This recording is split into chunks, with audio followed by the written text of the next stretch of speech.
Happy birthday, Reed. Woo!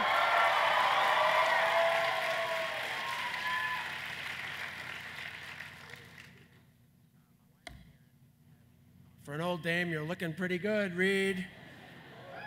100 years old, and you are still the coolest college on the planet.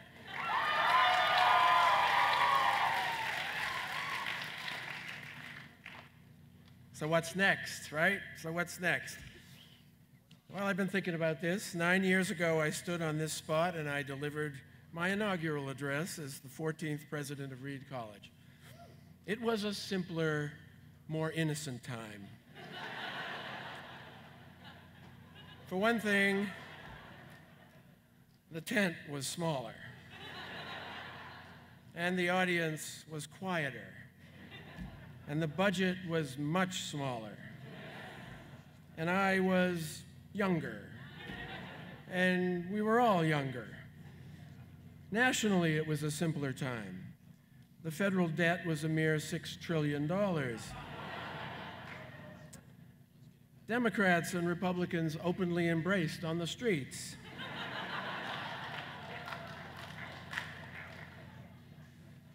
Almost no one had heard of Barack Obama, much less Sarah Palin or Rick Perry. Facebook was, well, a book that would help you figure out who that cute classmate was, or that obnoxious classmate was. An iPad was something pirates wore.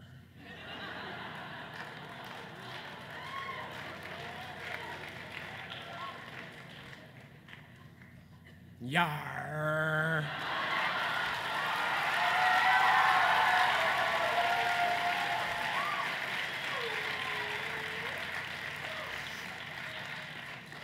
We've all got a little of the pirate in us, don't we, Reedies? Yar. But enough of nostalgia. I'm here to talk about the future. And the future is all about creativity. That's what I talked about 9 years ago. I said then, and I still believe, Reed College should be devoted centrally and fundamentally to developing in its students the capacity for creativity. And I say that again. Over the years, people have hung various tags on Reed College. Boot camp for the mind was popular for a while. Hippie heaven, training ground for college professors, and some other things that I won't mention. But in the future, there will be another label, Idea Factory. That's what we will be, and that's what we are. Now, we all know about the geniuses of Reed's past, and we know about their creations. Steve Jobs and the personal computer, the iPod, the iPad, the everything. Gary Snyder and beat poetry and eco-poetry. John Sperling and the University of Phoenix, which threatens to take over the entire world. Pamela Ronald and disease-resistant rice. Peter Norton and antivirus utilities. Their stories have gone into the status of legend around here. But what we may not know is their example is being followed every day by the contemporary generation of Reedies. Not by just the dozens, but by the hundreds.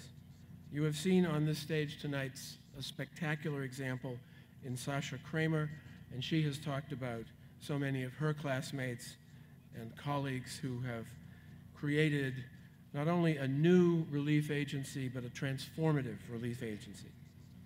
Another example is Michael Richardson, class of 2007, who co-founded a tech startup called Urban Airship that has been cited by the White House as a primary example of entrepreneurship. Or consider Annika Narayanan, class of 2004, former economic consultant, now innovative fashion entrepreneur in India. Or John Way, whose Telling project enables military veterans and their family members to tell their own stories through theater productions that they themselves write and produce, and who has also been recognized by the White House. Or Elise Fenton, class of 2003, poet and essayist, who transformed first-hand experience of the Iraq War into a prize-winning poem of lyrical and passionate poetry. Or Noah Pepper, class of 2009, whose work at Reed on the evolutionary dynamics of technology led him to form a startup company that detects emergent patterns in huge streams of economic and electronic data. Jan Liphart, class of 1996, a Berkeley biophysicist who is achieving breakthroughs in our understanding of the physics of cancer cells. And these are just a few of hundreds of examples that I could cite of young Reed graduates, not old Reed, new Reed, contemporary Reed, who are creating their futures. And in the process, they are creating something new and powerful and magical. They are the stuff of Reed's future legends. And so are you. After giving my inaugural address 9 years ago, some of my faculty colleagues questioned whether we can teach creativity.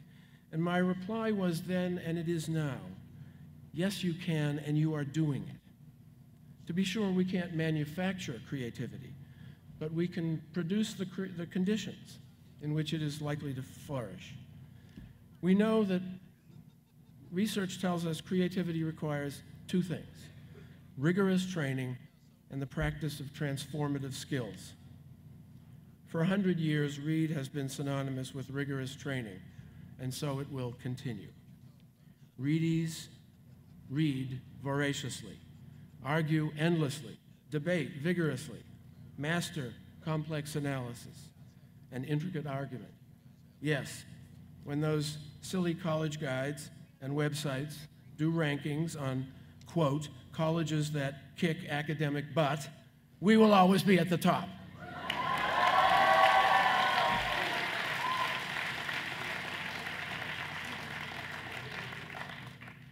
Fear not.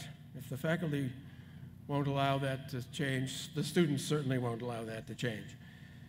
But what is less appreciated is that Reed is also synonymous with the practice of transformative skills. We are told by sociologists that these skills include the ability to approach problems in non-routine ways, using analogy and metaphor, conditional and abductive reasoning, understanding what the word abductive means, taking initiative in the face of ambiguity, welcoming feedback and revising, team building to test ideas, and expressive agility to communicate in multiple media. That is a description of what we do, what you do every day at Reed College. Learning at Reed moves more and more into the practice and transformation of knowledge, beyond the classroom, beyond the library, into the laboratory, into the studio, into the physical world and the virtual world. Every day, students take the words and ideas and observations they encounter and they transform them into new creations. They write interpretive essays, solve unscripted problems, organize discussions, formulate and test hypotheses, locate and explore archives, interview subjects, estimate populations, bombard atoms, dissect tissues. They write code, operate complex instruments, paint, sculpt, sing, compose poems and music, design and produce sets, act, dance, perform. And as they create new knowledge, new ideas and new expressions, they create their futures. So we as a college will practice those same arts of rigorous training and transformative skill to create our future. We will create a college that is just as new and transformative as the creations of its graduates. A college that is and will be truly a beacon to higher education, a laboratory for learning unlike any other. People will understand that the evolutionary and revolutionary ideas of our forebears, like the humanities program, the conference method, the senior thesis, are not quaint historical artifacts, but rather are living, evolving models for the future of liberal education. And Reed will continue to provide new models. We will lead in efforts to harness the promise of technology, not simply as a diversion or a novelty, but as a fundamental instrument for enriching and customizing the learning experience for every student.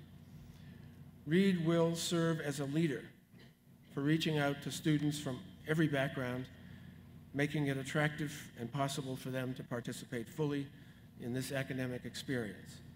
Reed will show the world how to establish a genuine community of scholars animated by mutual care, genuine respect, and love of learning. And we will show the academic world that the honor principle is not simply a slogan, but rather a vital spirit that animates a learning community and illuminates the path to a truly fulfilling life. We will show the world that we can combine heart and soul with brains and produce a better society. So, we begin tomorrow in this, our 101st year, creating Reed's future, a future of startling and revolutionary ideas, designs, inventions, expressions, and discoveries. But, you ask, how do we do that? Where do we seek inspiration? You Reedies know the answer. We invoke our muse. Indeed, we invoke the muse the way it has been done for 3,000 years. The way that we Reedies have all learned at the foot of the master, Wally Englert.